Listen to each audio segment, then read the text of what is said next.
அனைவருக்கும் வணக்கம். கன்னித்தமிழ் பாடசாலைக்கு உங்களை அன்போடு வரவேற்கிறேன்.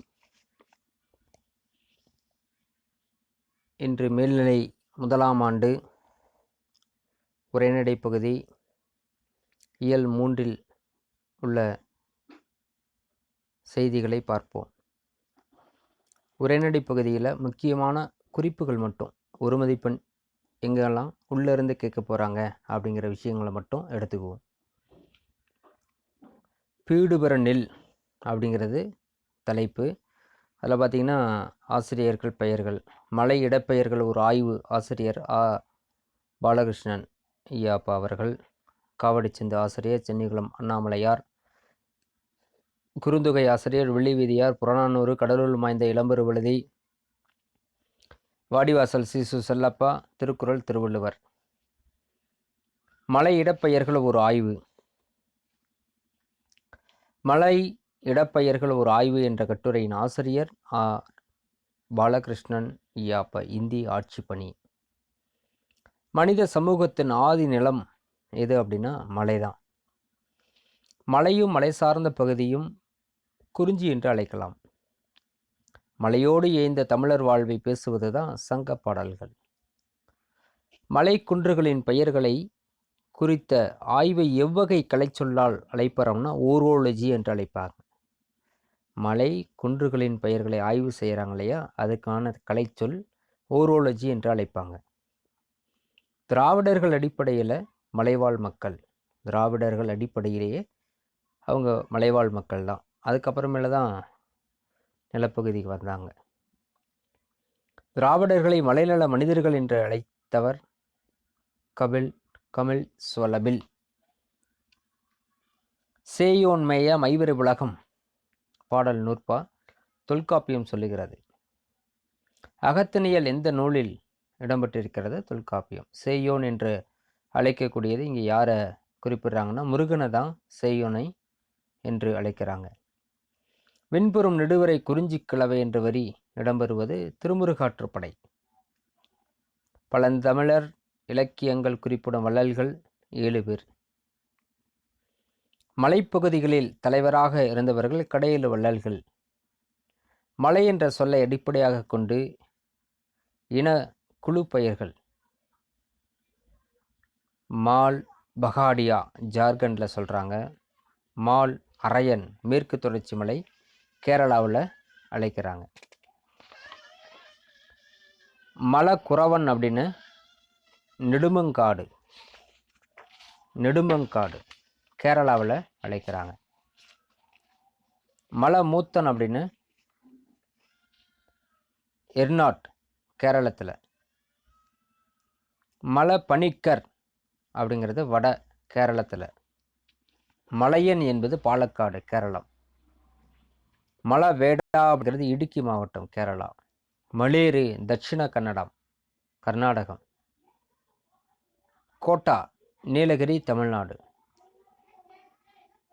கொண்டா தோரா ஆந்திர பிரதேசம்.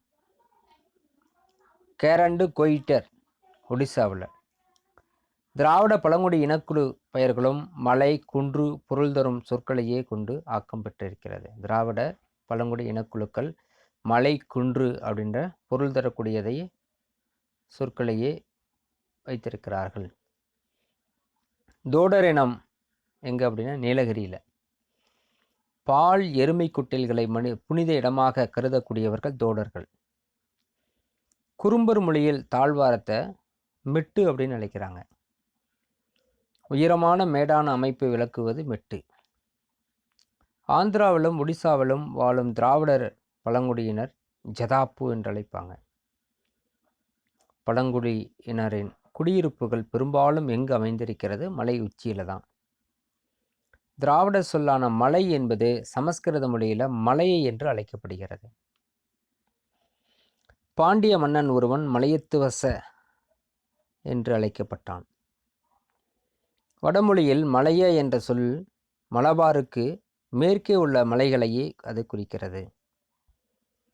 மலை என்பது உயரமானது, குன்று என்பது உயரம் குறைவானது. தமிழ் மொழியில் வரை என்ற சொல் கோடு, மலை, சிகரம், விளிம்பு, கரை, எல்லை, நுனி போன்ற பொருள்களில் பயன்பாட்டுக்கு வந்திருக்கிறது. நுனி முதல் அடி வரை மற்றும் அடி முதல் நுனி வரை, இதில் வரை என்பது விளிம்பு என்ற பொருளில் வந்திருக்கிறது. மலை என்ற திராவிட சொல் இன்னும் பயன்பாட்டில் உள்ள இடங்கள் எங்கே அப்படின்னா, இப்போ மலை அப்படிங்கிற சொல் உத்தராஞ்சலில், அதாவது சமோலி மாவட்டம், ஜார்க்கண்ட் மாநிலம் கும்லா, உத்தரப்பிரதேசத்தில் ஜவுன்பூர், குஜராத்தில் வல்சட். வரைங்கிற சொல் எங்கே பயன்பாட்டில் இருக்குன்னா, மகாராஷ்டிராவில் தானி அப்படிங்கிற ஒரு மாவட்டத்தில் இருக்குது. தமிழ்நாட்டில் மட்டும் மலை என்ற இடப்பெயர்கள் 17 இடங்களில் முன்னூட்டாகவும் 84 இடங்களில் பின்னூட்டாகவும் வந்திருக்கிறது. ஆந்திர மாநிலத்தில் மல் என்ற வேர்ச்சொல் ஐகார ஈறுபற்று மலை என்று வந்திருக்கிறது. அதற்கு மாறாக ஆகார ஈறுபற்று மலா என்று வழங்கப்படுகிறது. மலைன்னு வந்திருக்குன்னா நான் எங்கன்னு சொல்கிறாங்க, மலா அப்படின்னு வந்திருக்கிறது.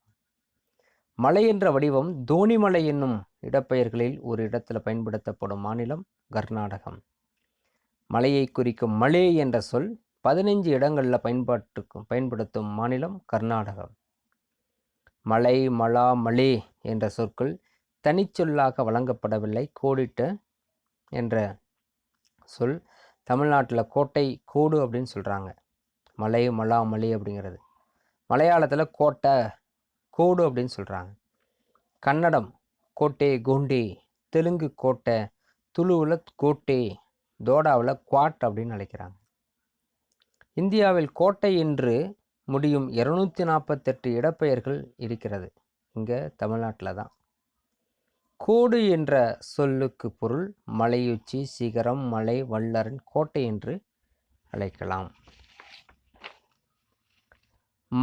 மதில் சுவர்களால் அமைந்த செயற்கையான கோட்டைகளை விடவும் தொன்மையானவை மலையரசன், காட்டரன் ஆகும்.